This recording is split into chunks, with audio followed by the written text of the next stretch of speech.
I love movies. Gosh, I love movies. We come to this place for magic. I watch a lot of movies. You did? Yeah, I watch about a movie a day.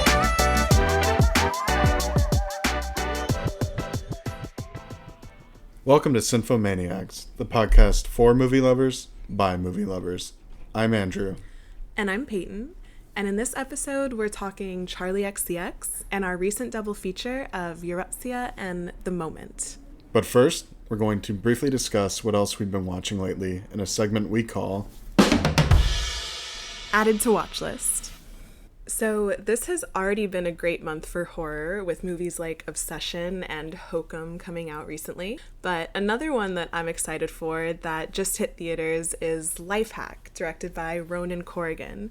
And this one is shot in the style of movies like Missing and Searching, in that it takes place all on a computer screen and follows a group of 4 friends who devise a plan to steal from a crypto billionaire and his daughter, and things do not turn out like they would hope. And this is one actually I heard about through the Dead Meat YouTube channel. I love their videos and their podcast, and this is one they seem to really be excited about and are hyping up a lot, so that put it on my radar. And we actually watched the trailer together earlier, and I think it looks fun. I think it'll be a fun time at the movies. And I actually haven't seen Searching or Missing, so this will be my first foray into the world of movies like that. Yeah, there's almost become this subgenre of movies that all take place on a computer screen, and most of them have the same producer, Timur Bekmambetov. I think Searching is probably the best example of this subgenre. And then Missing was also pretty good, but it goes all the way down to War of the Worlds and Mercy. So hopefully Lifehack is more on the searching side of things. I did enjoy the trailer though, and I think the concept of it being almost like a thriller heist of this crypto billionaire is a really interesting thing to do with this concept. I agree. That's a take on a heist movie that I haven't seen before, so I think that'll be a fun one. One I'm really looking forward to is I Love Boosters, the new film from Boots Riley, who made Sorry to Bother You a few years ago. Yeah, I can't wait for this one as well. The colors in this just look amazing. The cast looks incredible. Taylor Page, Keke Palmer, Lakeith Stanfield, who also is in Sorry to Bother You, which I am a huge fan of. That one's actually in my top 4 on Letterboxd, so this is a big one for me too. The trailer just looks so funny to me. It's, such an interesting combination of all these actors that have really been popping off the last few years.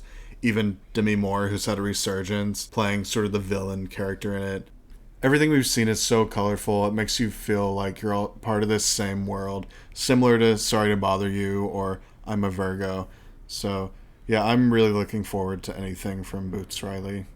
Me too, and that one comes out next week, actually, May 22nd, so we're looking forward to being seated for that very soon. All right, now we're going to get into some things that we watched recently and chip away at Andrew's watch list, which still currently stands at about 58K. It's so big. So, Andrew, why don't you tell them what we saw recently at the Anzian?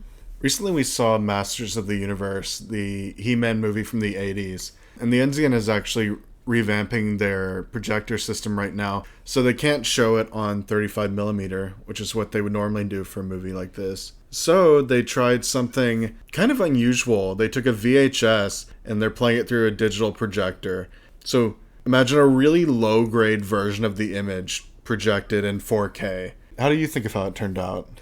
I loved how it looked. I didn't think the image was poor quality at all. I thought the colors were vibrant. There was almost like a rainbow shimmer over the screen the whole time, or at least especially in scenes that were more lit up, that I found really beautiful. And I thought that the VHS look to it and kind of, the fuzz that runs up and down the screen sometimes just really added to the nostalgia factor and to the feeling of watching a He-Man movie from the 80s, kind of campy, very fun. So I really thought it was a great way to show it.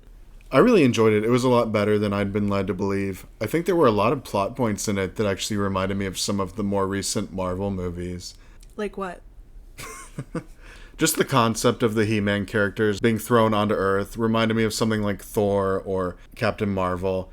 You know, it seems like a formula we've seen a lot in more recent movies that have been better received.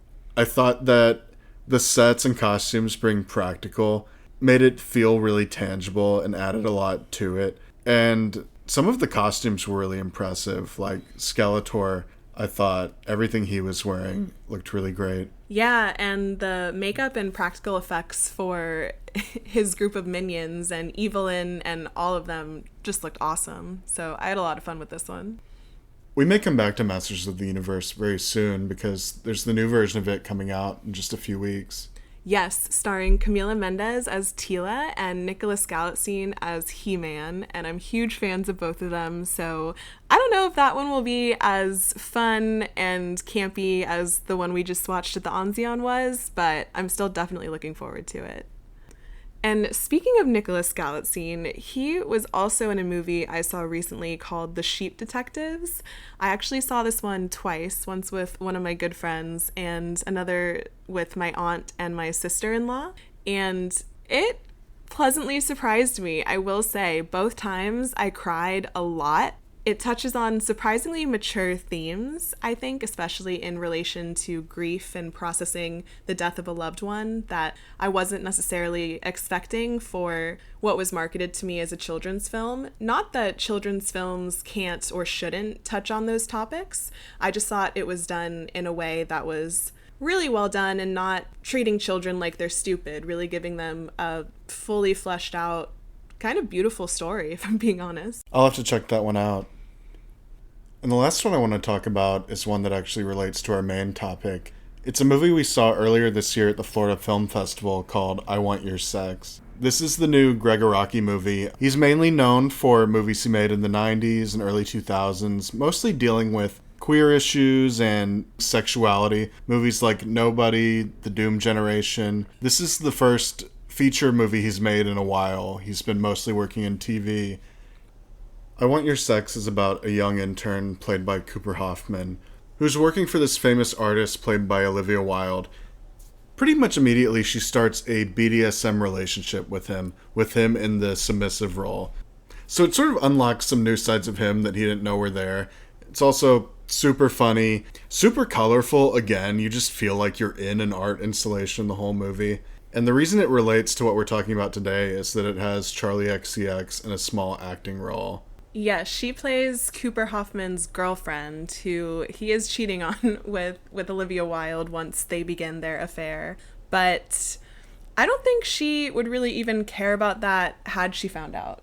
The role that she plays is someone who clearly has lost interest in this relationship a long time ago and just very dismissive, maybe bratty, if you will. It is a smaller role for her. She isn't really given a lot to do or shine with, but it's very fun to see her. She has been very vocal about her love for Gregg Araki. His movie Smiley Face was even in part the inspiration for her Brat album cover, so I know this was a really exciting career move and opportunity for her, and it was so fun to see her on the big screen as a fan. Yeah, her performance as Minerva is a pretty flat performance, I feel like, but I also think that matches what Minerva's role in the story is. So I don't know that entirely comes down to her acting choices. Maybe it's just the character. Pretty much every scene we get of her, she's in bed studying and kind of rebuffing Cooper Hoffman. So it's a pretty flat role, but it is fun to see her in a movie like that. It's showtime, folks. And now, for the reason you're all really here, let's talk Charli xcx.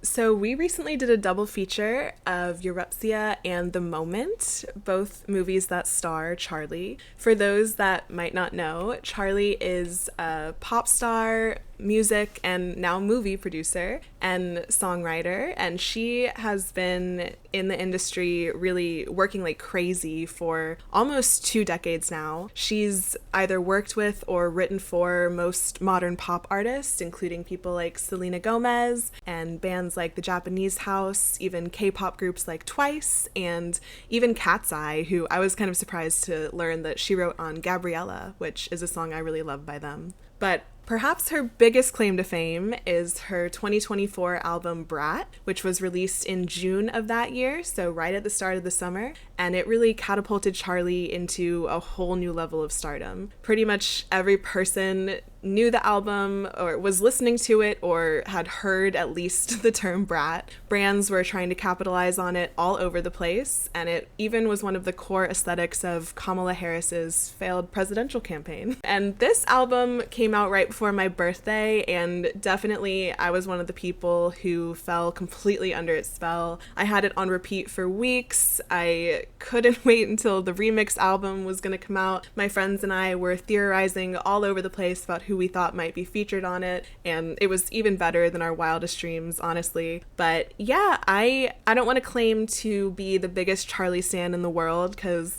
my love really did come from Brat and her work on soundtracks like Bottoms and Bodies, Bodies, Bodies. She is just, I think, such a dynamic, interesting performer and person, and someone I'm very excited to continue to watch her career, both in terms of music and movies. I knew who she was before Brat, and I had heard some of her songs, but she wasn't an artist I followed closely. She was a big part of the soundtrack for Bottoms, which was probably the first time I really started listening to her, because I was really impressed with her tracks in that movie. And then, like everyone else in the world, I listened to Brat once it came out. And until the last few years, most of her work in films has been soundtracks like Bottoms. She wrote tracks for Bodies, Bodies, Bodies, for Barbie.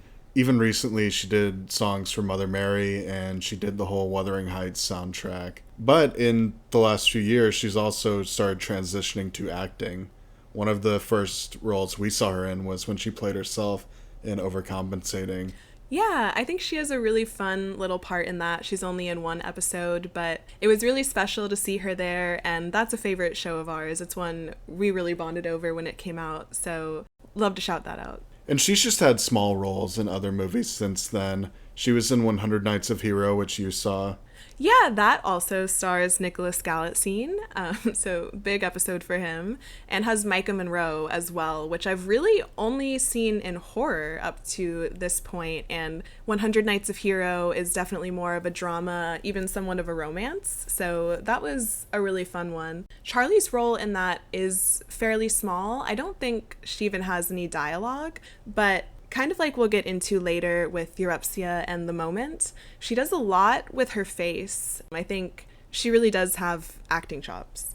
And she had a small role in Faces of Death, which unfortunately we haven't seen, so I guess we'll have to add that to watch list. Yes, so Andrew's watch list is going to go up by one. She was in I Want Your Sex, which we both really enjoyed, and she has even more roles coming later this year and next year.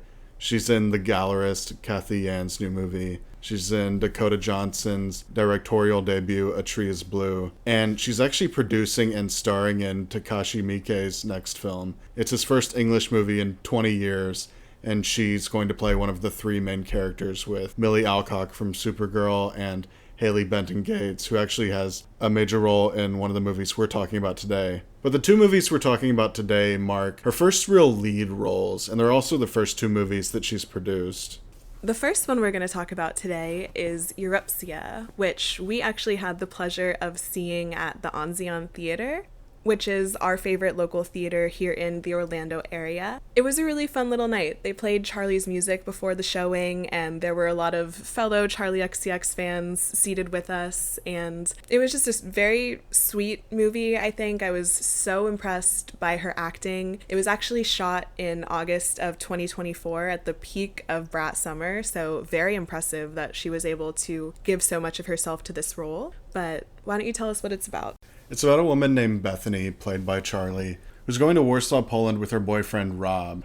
And Rob is taking her there with plans to propose, which she's aware of, and she doesn't want to say yes.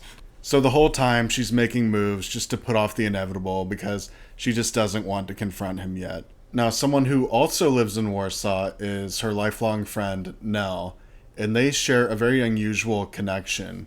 Every time they reunite, there's a major volcanic eruption somewhere in the world, and this is no exception.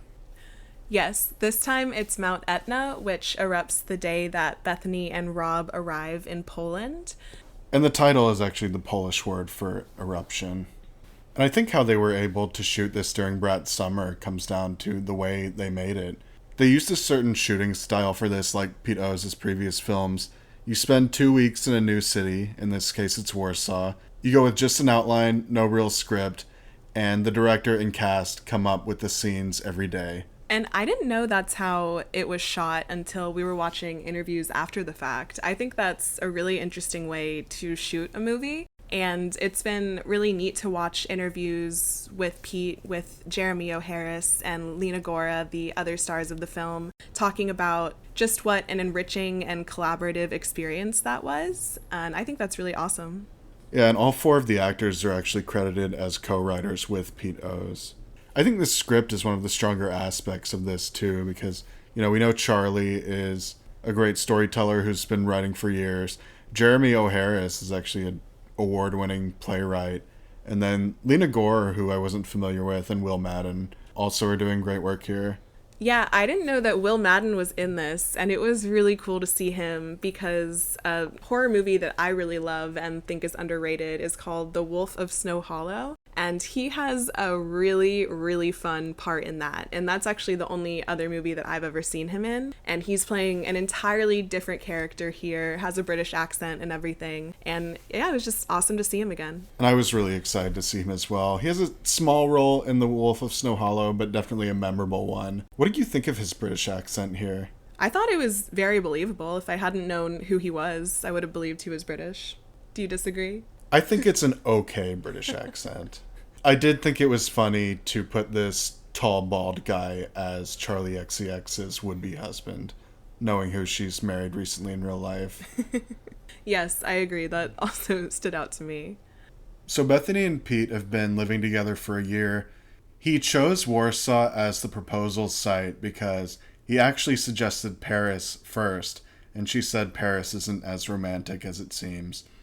So every decision he makes here, he's trying to create the most romantic trip he can because he plans to propose. Of course, she knows he's going to propose and she doesn't want to say yes, so she's kind of changing their plans all the time. And especially once she reunites with Nell, she'll say, hey, what if instead of going to this Michelin star restaurant you booked, we just went to this house party at Jeremy O'Harris's house? Yes, and Nell is Lena Gore's character, who we first meet in her flower shop that she owns.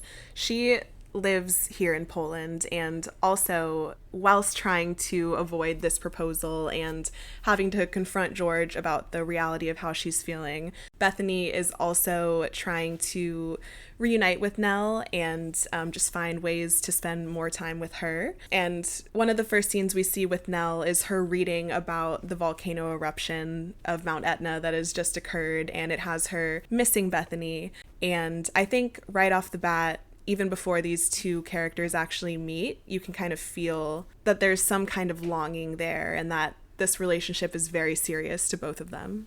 And Lena Gore is actually the only Polish speaker among the writers for this movie, which I feel is a pretty big responsibility to translate what they're all saying into making sense in Polish. And even the opening credits and narration of this movie are Polish, even though it's primarily an English language movie. Yeah, I thought the narration was a really sweet touch. It's not something that I was expecting or that I think we always get in drama films like this. There's a narrator who's not a character in the story other than to give insight into our main cast's pasts and feelings at certain points, but I thought it provided some levity and really sweet moments throughout. It reminded me a little bit of like the Royal Tenenbaums narration or maybe the Amelie narration. Yes. Because it's doing a little bit of lifting in terms of exposition, but really it's just kind of adding a funny, charming flourish to scenes, which I feel like maybe makes up for some of the production limitations they had.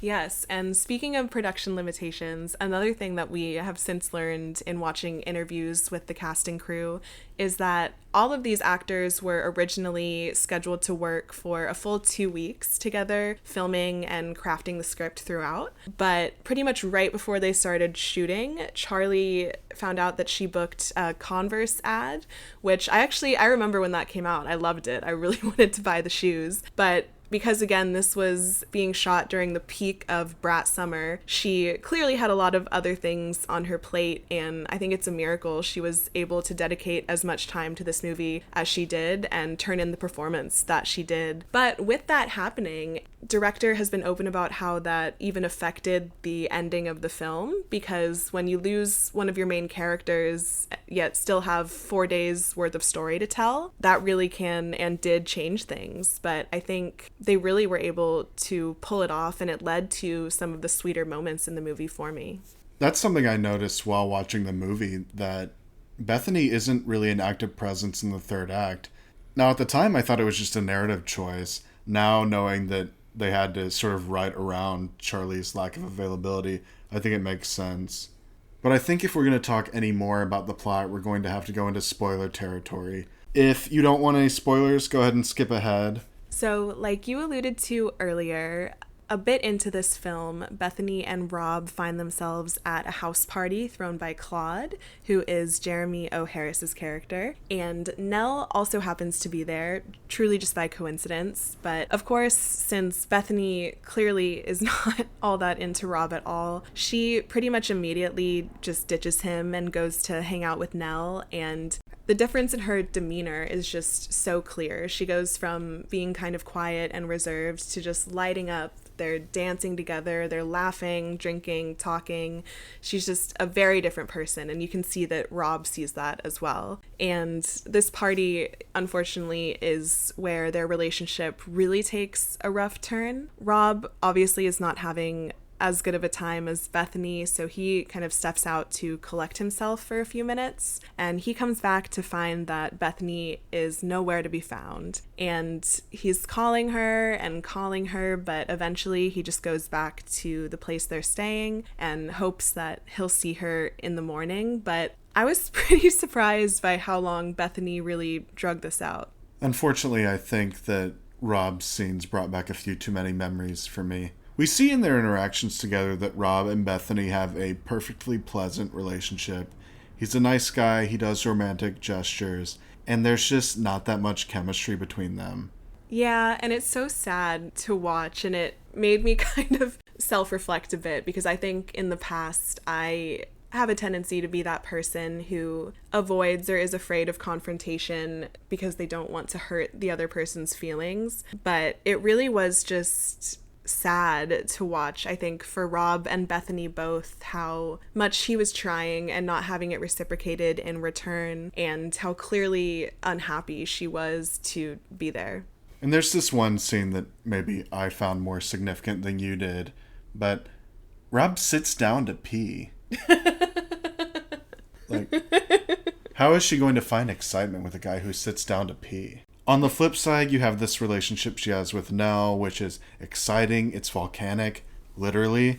And it just reminds her of what it was like when she was young. You know, this period where she's ghosting Rob basically represents her chasing a freedom she had when she was younger, where she could just go out with Nell, party, do drugs, hook up with people, and not worry about the consequences. And with Rob, you have someone who, one, isn't the right guy for her.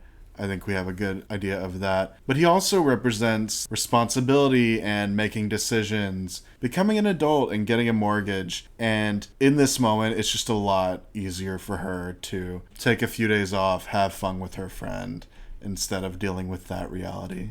Absolutely. And I think Bethany and Nell's relationship is presented in a really interesting way, because it's never outwardly romantic in the sense that they don't appear to have done anything physical in the past, and there's not really the sense throughout the movie that that is going to happen or has happened. But one of Bethany's first sentences to Nell when Nell asks about her relationship with Rob is that he's nice, but, quote, "The thing is, with him, the earth doesn't shake and volcanoes don't erupt," end quote. And that, to me, does not sound like something that you say to just one of your besties. That is almost a devastatingly romantic line, in my opinion. And we do know that Nell is interested in women. I wonder where the story would have ended if Charli had been available for the shooting of the third act. I do too, because while Bethany and Nell have a much more palpable chemistry than Bethany and Rob, I don't necessarily think that they're the right people for each other either. And I think that's why, even though the director Pete Ohs did share that this volcano coincidence was pulled from an experience he had in real life, I think it's also a great representation for how when they get together, they both make actions that implode parts of their personal lives and cause destruction to other relationships that they have.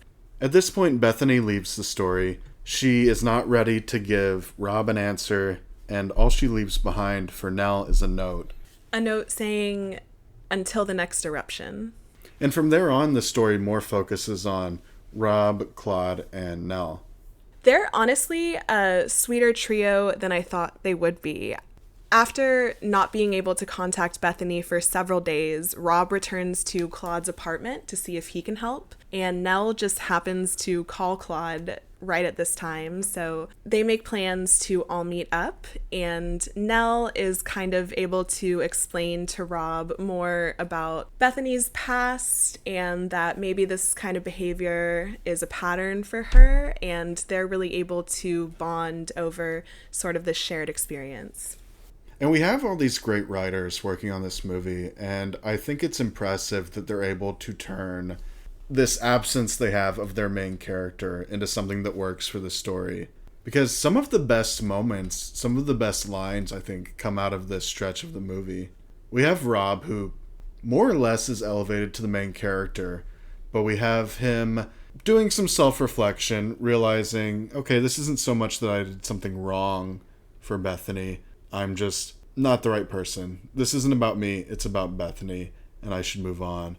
We have Jeremy O. Harris as Claude, who I think has some really great screen presence and kind of gets some of the funnier lines in this part. We have him giving Rob a lot of grace, really holding his hand through all of this. We have him sort of being the bearer of bad news, translating everything he's learned about Nell and Bethany's relationship. And Rob sort of gets an interesting role in the story in that he's the one who counters the volcano theme that Nell and Bethany have come to believe. He does a little Googling and says, there's a volcanic eruption like once a week. Yeah, I know that was him processing, but I'm sorry. If I had someone in my life that every time we got together there was a major volcanic eruption, I think I would think that was more than a coincidence as well.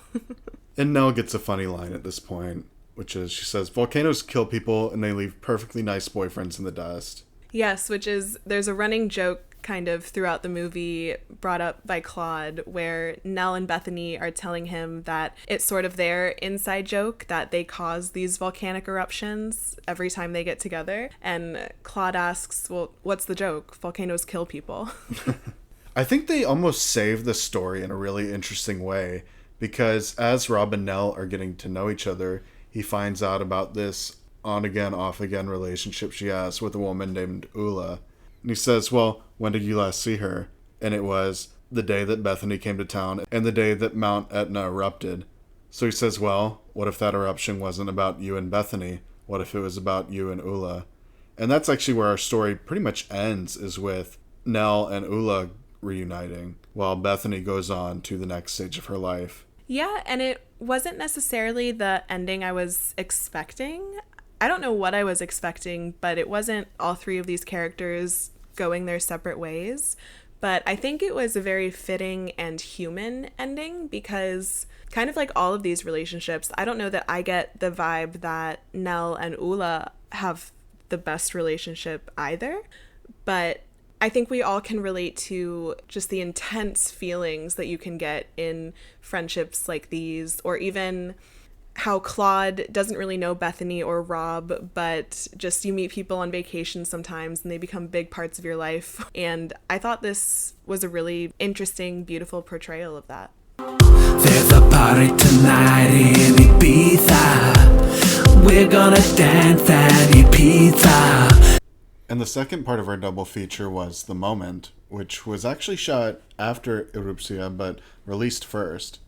And this one was directed by Aidan Zamiri, who's been a longtime collaborator of Charli's now. He worked with her on the 360 music video and the Guess remix video with Billie Eilish. He's also worked with Billie on a couple other videos and artists like FKA Twigs. And this one stars Charli as herself, and it's a mockumentary drama about the height of the Brat era. And this one had a lot of hype around it from the beginning. Even though it came out at the start of this year, I think it still very much was riding the high of Brat Summer that definitely hadn't ended by the time the moment came out. It was also released by A24 and has some pretty notable cameos or even full roles in Alexander Skarsgård's case. But this is definitely one that I was very excited for, but actually didn't have the opportunity to see in theaters. So it was really neat to watch this one with Andrew for this podcast. It opens up with this montage of everything from the Brat era, and we follow Charli at the period after the album has been released, but before she goes on tour as she's preparing for the Brat tour. And this is obviously a very stressful time in her life. I think you can see right from the very beginning how she's being pulled in every direction and having to juggle her label, her fans, her team around her, and trying to, less so her fans, but just trying to make all of these people happy, and in a lot of cases sacrificing what really is true to her and what made Brat successful in the first place to do so. And we have her saying, yes, Brat was me, and I'm proud of it, but I do want to make more albums after this. Whereas she has all these pressures saying, no, you are Brat now. We need to make Brat Summer last forever and ever. And this is something that Charli has been open about in real life too. I think especially since, as we touched on, this album did boost her up into another level of stardom in terms of, at least as a pop star. So she's spoken a lot about what's going to happen when this does come to an end. Is she going to be able to maintain that, feeling like she does need to keep the momentum and the success of Brat going just because of everything that it's brought her? And I think Charli's acting is just incredible here. She's kind of going crazier and crazier as the movie goes on because there is just so much being thrown at her from every direction all the time. And I was really impressed with her performance here. I think while Erupcja was so impressive, this was so cool to see Charli performing as Charli. I feel like even though it very much was a character, it gave us a lot of insight into where her mind and heart are at, or at least were at during this moment in her career. And even though this was shot after, since it was released before Erupcja, this is her first major lead role. And I think she carries the film really well as herself. Now, I think this movie is riding a fine line because I think they have a challenge with this movie in conveying the struggle she was going through without causing people to roll their eyes at it. Because there's definitely a version of this where people just totally reject it. Oh no, the poor pop star is so rich and famous, but her life is hard. And I think they need to strike a very particular tone to not fall in that direction, but still acknowledge, yeah, there were some challenges for her in this part of her life. There are some stresses that come with that level of fame. And I think they thread that needle really well. I think so too. And I think a lot of that is due to Charli's performance. I think similar to Erupcja, there are a lot of shots that are just close-ups on her face as she's going through different spectrums of emotion and really such a tumultuous time in her life that of course should be one of the happiest, but really is turning out to be one of the most stressful. And Charli really just shines here. I think when I first saw the trailer, I connected it in my mind with Hurry Up Tomorrow, which was The Weeknd's movie starring him as himself that came out around the same time. And I think maybe is an unfair comparison. Did you ever see Hurry Up Tomorrow? I didn't, so you'll have to tell us a little more about that. Hurry Up Tomorrow is basically Misery, except James Caan is The Weeknd and Kathy Bates is Jenna Ortega.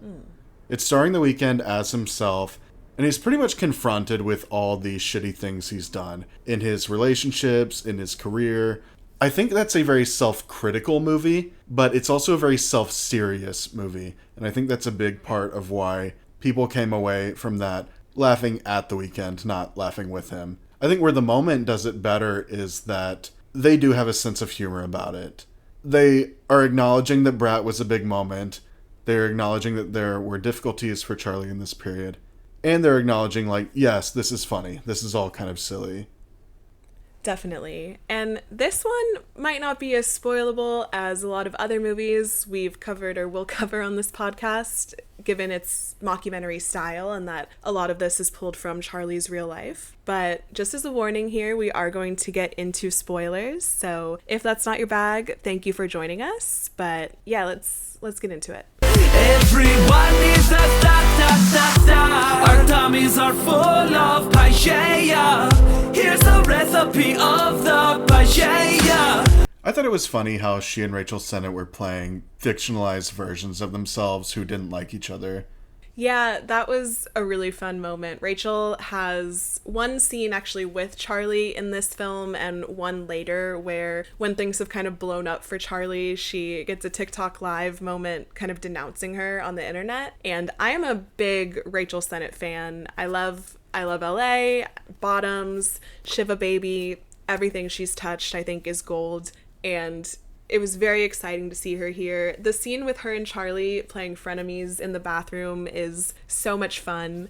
I kind of have to wonder if dialogue like what is shared between them here is pulled from real life, because they're talking to each other like they're friends, but a lot of what they're saying to each other is absolutely biting. Like Charli is kind of poking at Rachel because her team wanted a lot of edits to the 360 video that cost them a lot of money, and Rachel is firing back, and you can just feel that there is this really deep underlying tension despite the outward giggles that I think they both play really well.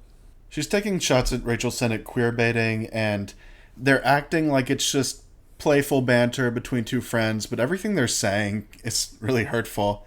I thought that was a funny moment as well, because that in real life is something Rachel Sennett has been accused of. Not that anyone should have to speak on that aspect of themselves publicly, but there are a couple of moments like that throughout this movie that I think are fun. For example, one of the larger parts of this is that Charli is collaborating with the in-movie bank Howard Sterling on a Brat card that they're marketing towards, to quote the film, young queer people who are her fans. The way that it is marketed ends up going horribly wrong and essentially crashing the bank. And because of the internet cycle and the memes that are being churned out online, Charli in some of them is being accused of being a communist and taking down this bank on purpose. And one person on her team goes, she can't be a communist. She literally did an H&M ad campaign. And I remember when Charli's H&M ad campaign came out in 2025, she did get some online flack for it, because even though, as far as I'm aware, she hasn't really spoken on issues like this publicly, especially because Brat was so wrapped up in the aesthetics of Kamala Harris's presidential campaign at the time. People were really taking shots at her for collaborating with a big corporation and kind of betraying those progressive values that I agree with, and I would hope and like to think that she has, but that in reality people are kind of projecting onto her. And I thought it was really interesting and genuinely funny how they weaved a lot of real life things that have been said about Charli on the internet into this movie. And I think one of the indicators that nothing is sacrosanct in this movie is that the first thing they do with the Brat credit card is bumps of cocaine with it. There's also a funny line between Haley Benton Gates, who plays Charli's original creative director, and Alexander Skarsgård, who is the person directing her concert film, who's kind of trying to undo everything Charli and Haley have worked on, where Haley says she's literally singing about cocaine. This isn't a PG show. And Skarsgård is like, well, literally cocaine or metaphorical cocaine? And it's like, well, what's metaphorical cocaine? It's just so dry, and I think it captures the tone of the movie very well. And I think some of the funnier moments in this movie come out of the various marketing departments trying to work together and each get their agenda across. We both work in marketing, and I think there were definitely moments here that reminded me of moments I've had at work. And I think probably hits on something very real that anyone in the public eye has to deal with as they're building their brand. Alexander Skarsgård has a major supporting role as the director of her concert film within the film, and He's really one of the highlights for me. He plays this very particular kind of director. He's got this like mini man ponytail, and he uses therapy language to kind of get his way from the other characters. His role narratively is to kind of tone down her show, but he presents it as like, well, don't you want a bigger audience to get to see this? Yeah, similar to Charli's performances in real life, like on the Sweat Tour, or a lot of what she did during the Brat era. In this movie, their original idea for her big concert is for it to look like a nightclub, to have those strobe light aesthetics, and just kind of a very intense but really fun vibe. And Skarsgård's character wants to completely revamp that, essentially, to make it family friendly, kind of making elements that are more adult, like cigarettes or curse words, and making them more cartoonish or just very censored. So he's turning it into something that you can tell doesn't feel like Charli at all. And I think one of the funniest but most effective ways they illustrate the way he's changing her show is that he wants to capitalize Brat and change the iconic Brat green to be a less abrasive color. Which is the whole point of the album cover in the first place, as said by Charli herself. And this is all starting to get to be a little too much for Charli, so she takes a short vacation to Ibiza and stays at this expensive celebrity spa. And there she runs into Kylie Jenner playing herself, who I think actually gave a pretty fun performance, better than I was expecting, certainly. And they kind of get into the discussion of Charli's success right now. Kylie even mentions that she had been wanting to work with Alexander Skarsgård's character on one of the Kardashian Hulu projects, but he actually wasn't available because he's working with Charli. And the conversation kind of turns into Kylie stressing the importance of staying in the spotlight and doing what you can to really keep this momentum going, which causes Charli to pretty much absolutely crash out. I thought Kylie Jenner was one of the highlights of this movie too.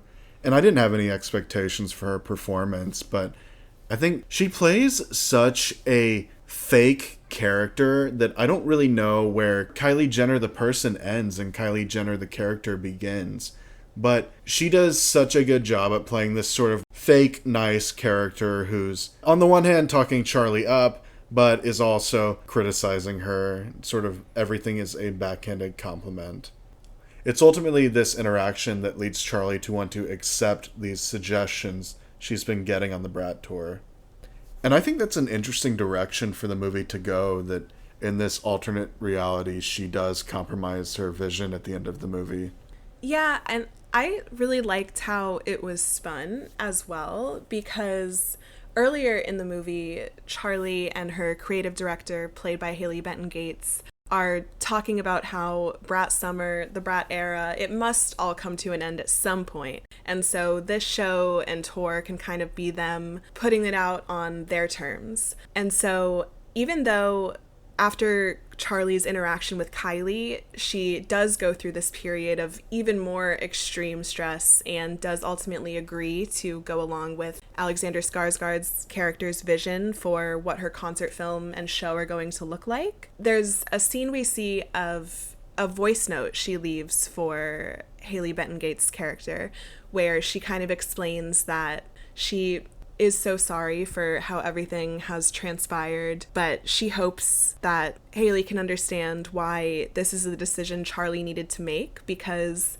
it's been established that Skarsgård's character makes these concert films that are just very generic, not really doing or saying anything new, and Charli thinks that allowing him to sort of corrupt her vision will allow for Brat Summer and her Brat era to be put to rest. Not necessarily in the way they wanted to or hoped, but it's not her just totally selling out and giving up on everything she built and believes in. And I thought that was almost sweet in a way. I think it's sad. I don't know that her relationship with Celeste, is the character's name of her creative director, will be repaired after that, but I really liked that take on it.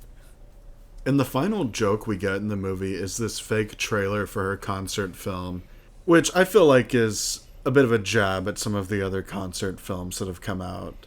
Every pull quote in the trailer is like this backhanded compliment, almost as if there were no good reviews for them to pull from. So it'll say things like, "You've never seen Brat like this before," or "almost entirely reinvents what Brat even was." And I just think that's such a funny note to end this movie on. I feel like a lot of movies would have had one more scene, maybe showing Charli after that, but no, they just end with this. And the last shot is text coming over the screen that says, "Be a 365 party girl from the comfort of your own home." Which is just excellent. And there are a lot of little funny lines like that we couldn't even get to, but one throwaway joke I thought was funny was Alexander Skarsgård talking about his dad leaving Africa with nothing. And if you're not familiar with this actor, 6'4", white, blonde, Swedish guy. So... And they say, "You're African?" And he says, "Oh, 100%. Another funny part is when Charli is arguing with Celeste, her creative director, about whether or not they're going to move forward with Skarsgård's vision. And part of the plan is for the song "I Might Say Something Stupid," which, if you haven't heard that song, go listen right now. It's such a beautiful song and one of my favorites on Brat. And for that number, they plan to lift Charli into the air using cables and a harness. And they're kind of running through that as the actual Charli and Celeste are on the ground arguing. And the doll that they have representing Charli just crashes down from the ceiling and like shatters into pieces on the floor. Kind of at the crux of their argument. And that was a very funny moment as well. That was a good one. It's interesting because she basically went from being in no movies to being in like 10 movies within a few years. And the first few roles we saw of her in, small supporting roles, I didn't think she was that strong.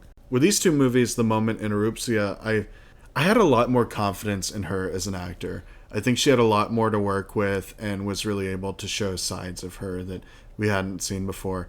I think in Erupcja specifically, she's doing face acting, for lack of a better word, for a lot of it that I think is really effective. And so I'm really interested in what she's going to be like as an actor, producer going forward, especially now that she is doing more than just cameos, that she is actually producing these movies, getting them made. I'm really interested in her project with Takashi Miike, for example. Yes, that one has me very intrigued as well. And I agree. I love Charli so much, but I wasn't blown away by some of her earlier smaller roles that we talked about, like in Overcompensating, for example. But she just absolutely carries both of these films, of course. I mean, while in Erupcja, each of our core 4 cast members are turning in wonderful performances, she does have to do so much just with her face without giving any dialogue that I think she really brings a lot of emotion and power to. Similarly, in The Moment, there are a couple of shots that are close-ups of her in the mirror taking off her makeup after just a horrible day, and I think she really shows how that feels, because I think a lot of us makeup wearers have been there. It makes your day even worse when you have to sit down and wipe off all this sometimes ridiculous feeling paint off your face. And she conveys exactly how that feels, I think. She was really powerful for me in both of these movies. And maybe some of that is bias because I've since become such a fan of her music as well. But I'm also really looking forward to everything she plans to do as a producer and actor moving forward. And I hope she continues to work on movie soundtracks as well, because her song for Bodies, Bodies, Bodies, Hot Girl is actually my favorite of her songs, period. And the Bottom soundtrack is amazing, like you said, and I think every time she touches a film in that way, she makes something special. All right, well, that about does it for Cinephomaniacs episode 2. Thank you all for joining us for this discussion on Erupcja, The Moment, and other things Charli xcx. You can follow us on Letterboxd and Instagram at Cinephomaniacs and find us on Apple Podcasts, Spotify, or anywhere else you like to listen. And you can hear more of my movie thoughts on my Substack, Andrew Likes Movies. I have reviews and movie discussions and interviews. I have an interview releasing this week I'm really excited for with the director of Video Diary of a Lost Girl, Lindsay Denenberg, so be sure to follow me so you can see that. And we will see you for the next episode of Cinephomaniacs. See you next time. The nut is usually nut.